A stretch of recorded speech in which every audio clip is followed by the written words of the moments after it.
The introduction.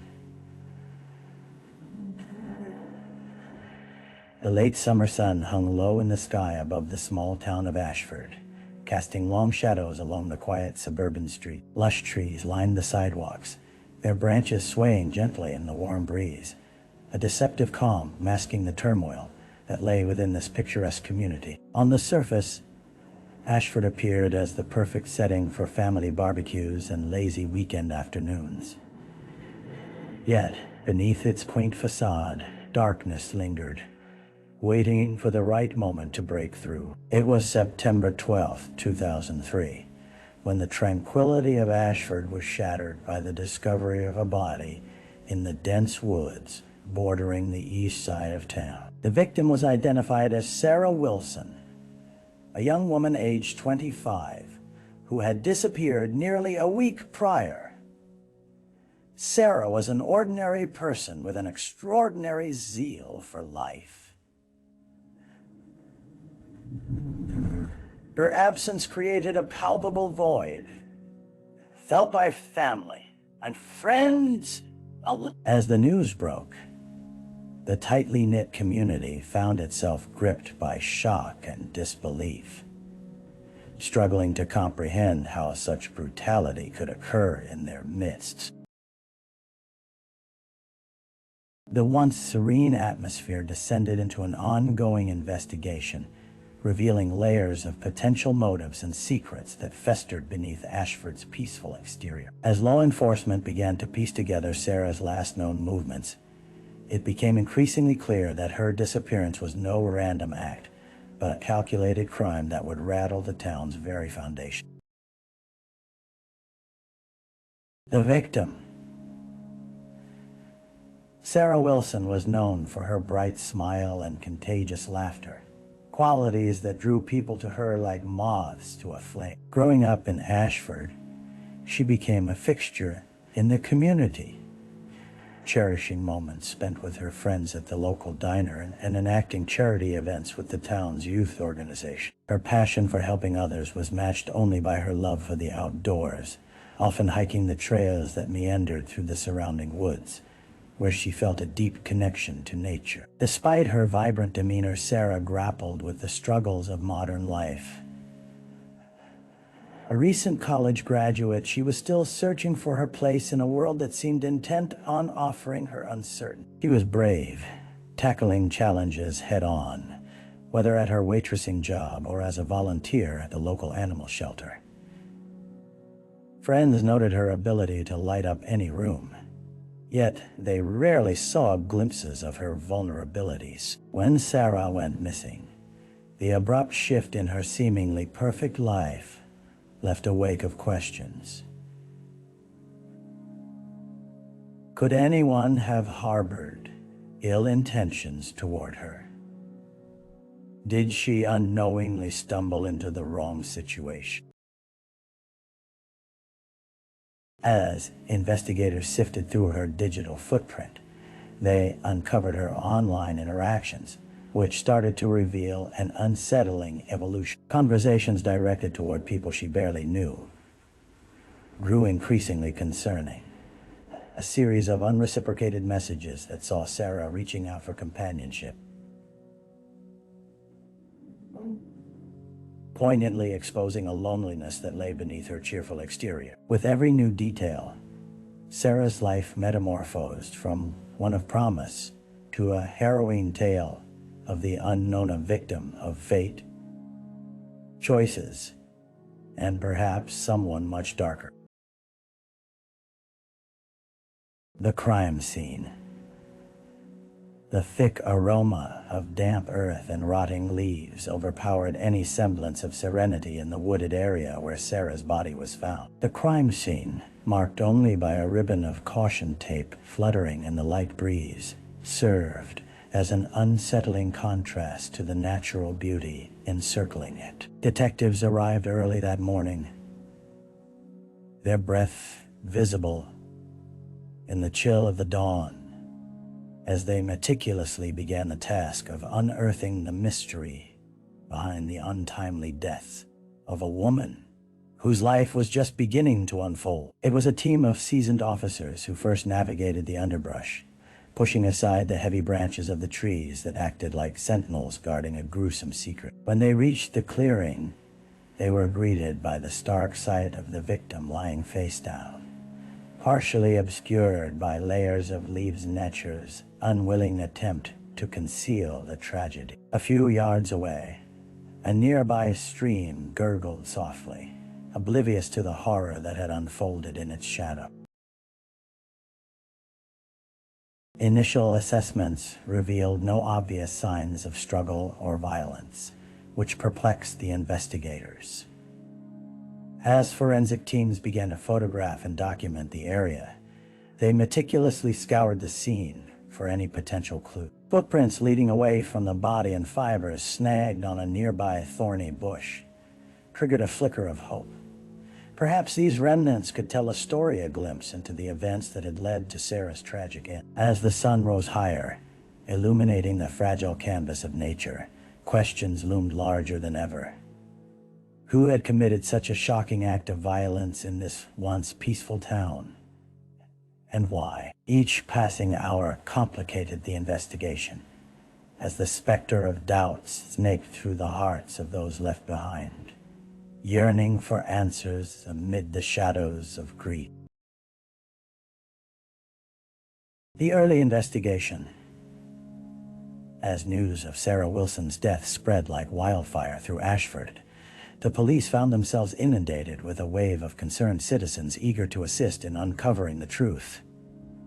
The small-town atmosphere lent itself to a mix of camaraderie and suspicion, as neighbors exchanged worried glances and whispered theories about who could commit such an unspeakable act. With every passing moment, fear gripped the community, compelling all to reconsider their daily routines, as they wondered who among them could harbor a dark secret. Detective Laura Jensen, a 10-year veteran of the force, spearheaded the investigation.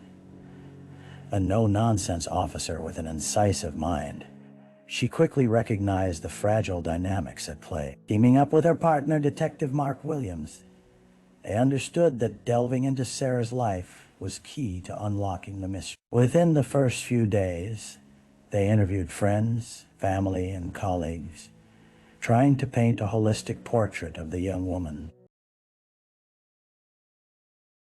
Each conversation revealed snippets of Sarah's existence, from her kindness to her dreams, to her fears. However, a growing sense of disquiet emerged as multiple acquaintances mentioned the unusual conversations Sarah had been having online. Social media interactions hinted at the possibility of an obsession from someone she barely knew, an admirer, whose intentions appeared to morph from innocent to troubling. As the detectives pieced together Sarah's final weeks, they turned their attention to something far more menacing. A string of complaints from local women about a mysterious figure seen lurking near parks and recreational areas, watching them from afar. Investigators began to see echoes of Sarah's life in these unsettling encounters, and it became clear that the town's veneer of safety was cracking. The race to find answers quickened as the shadows of suspicion loomed ever larger. The dead ends. As the investigation progressed, the symptoms of dread began to morph into a chronicle of frustration for Detectives Jensen and Williams. Despite the initial optimism surrounding their inquiries, leads began to dry up, leaving only a tangled web of dead ends. Witnesses hesitated or offered conflicting accounts, and the more they searched for patterns in Sarah's life, the more elusive the truth became. On a particularly overcast afternoon, Jensen reviewed the interviews, noting the common thread of ambiguity woven through each conversation. Friends recalled fleeting instances of Sarah's angst, yet they couldn't pinpoint the source. Every lead they pursued only seemed to draw attention to the deeper chasms of imagination and fear that grasped the townsfolk. Affected by the local whispers, Potential witnesses became hesitant, fearing that by coming forward with information, they might draw further scrutiny onto themselves. The detectives explored Sarah's social media presence, mired in inconsistencies and fragments. Cryptic comments and vague messages turned into a labyrinth of personal revelations, but none led to a solid suspect. Then came the news. From the forensic lab, Sarah did not possess any defensive wounds, and the cause of death remained inconclusive. For Jensen, this felt especially baffling. The absence of struggle left her grasping at shadows in the haunting silence of what they had learned. In an attempt to shake things up, the detectives reached out to the local media, hoping to revive interest in Sarah's case and spur any leads.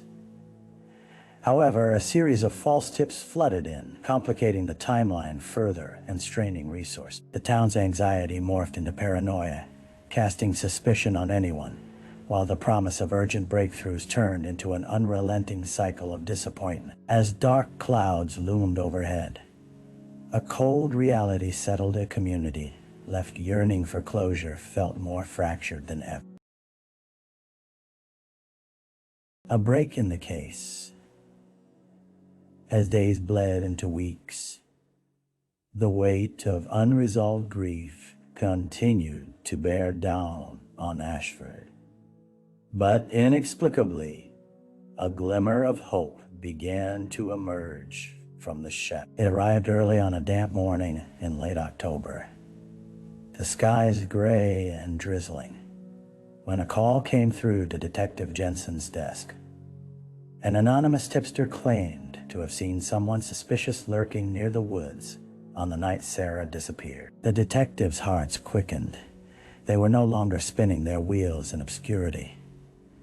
The caller described a figure with distinct markings, a light jacket adorned with a logo, recognizable to locals as belonging to a nearby college. Jensen and Williams felt their spirits lift as they pored over records, touching base with the campus authorities, and combing through security footage from various corners of the university. Hours spent reviewing frames transformed into palpable excitement when one particular video made an impression. Their attention was drawn to a frame showing a man with a similar build and jacket emerging from the woods, just hours after Sarah's last known sighting.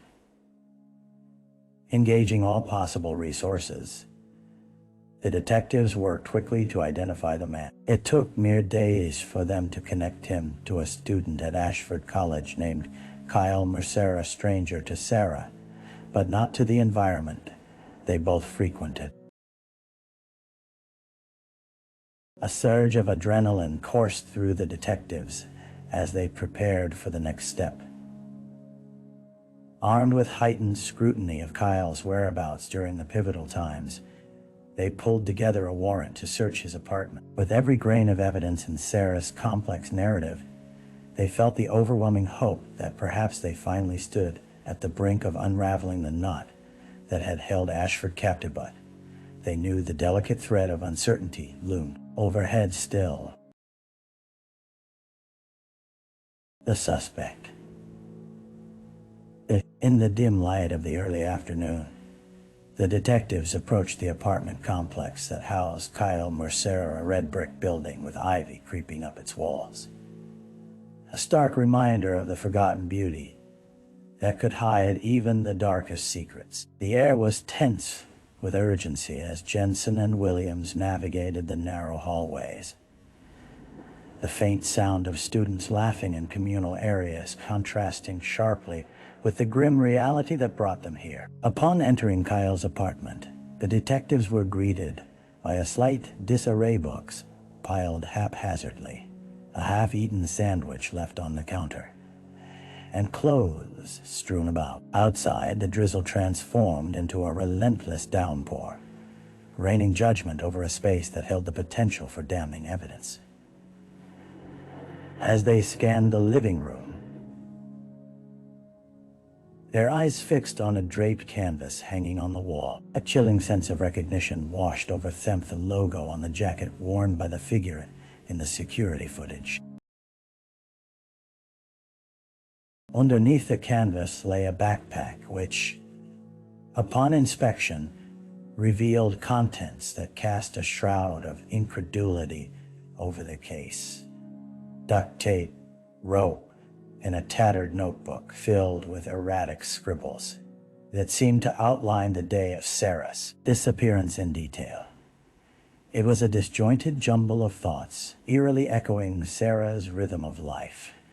Her name appeared repeatedly, accompanied by references to locations they frequented, common spaces that no stranger should have known. With the mounting evidence cementing suspicion, the detectives secured the apartment as they prepared to confront Kyle. They knew they had to approach him carefully. Too many unanswered questions hung in the air. When they finally located him at a campus cafe, the idling conversation transformed into an interrogation. As they scanned his expressions, a mixture of defiance and uncertainty sparked.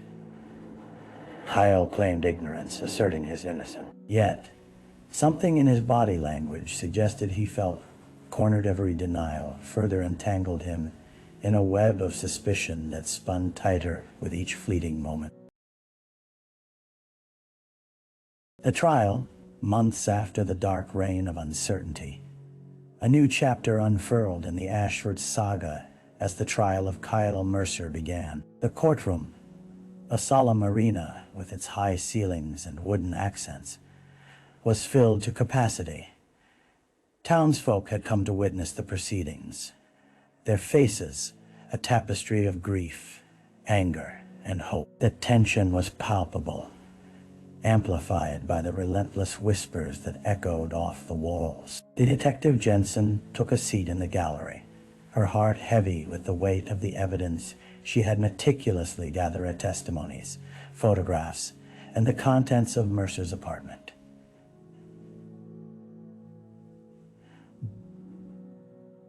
The trial promised to shine a harsh light on the dark corners of Sarah's life, and yet it also posed a challenge. The case depended heavily on circumstantial evidence, and the defense was prepared to capitalize on that. Kyle's attorney painted a portrait of a troubled young man, emphasizing his status as a college student with no previous run-ins with the law. They contested the reliability of witness testimonies, suggesting that the anonymous tipster's motives could stem from malice or misunderstanding, eroding the foundation of the prosecution's case. In a startling twist, Mercer maintained that he had only crossed paths with Sarah on a few occasions in passing, portraying himself not as a predator, but as an innocent bystander caught in a tragic narrative. As the prosecution played security footage and presented forensic findings, their case took shape, but doubt lingered like a shadow over the proceedings. The small-town atmosphere, once teeming with camaraderie, now wrestled with unsettling division. Some viewed Kyle as a potential scapegoat, while others insisted on his guilt, each side rooted in their conviction. After weeks of testimonies, the jury retreated to deliberate. Jensen felt the anxiety in the air. She had invested every fiber of her being into seeking justice for Sarah. Outside the courthouse, the community held its collective breath, anxious for an outcome that would finally offer some semblance of closure, but equally aware that the truth could be far more complex than they wished to see. The aftermath. In the days following the verdict, Ashford was enveloped in a somber silence that felt both oppressive and necessary. The community was left to grapple with the implications of the trial, reeling from the unexpected twists that marked the proceedings. Kyle Mercer had been found guilty of second-degree murder, a decision that brought a cacophony of mixed emotion. Some felt a sense of relief, believing it served justice, while others expressed their discontent with what they deemed a rushed conclusion, a reminder that there were many facets to Sarah Wilson's life that remained unexplored. Detective Jensen returned to her office, the photographs of Sarah still tacked to her wall, as a constant reminder of their shared journey. Each image chronicled her spirit, an everlasting echo of a life cut short. Case had transformed Jensen, igniting a fire in her that would forever mark her commitment to seeking justice for victims, but it also left scars. The knowledge that someone's life ended horrifically loomed over her every day, accompanied by the weight of the unresolved questions regarding Kyle's motivations and the hidden connections that may have led to Sarah's fate. Support groups sprang up in the wake of the trial, offering solace and connection to those affected by the crime.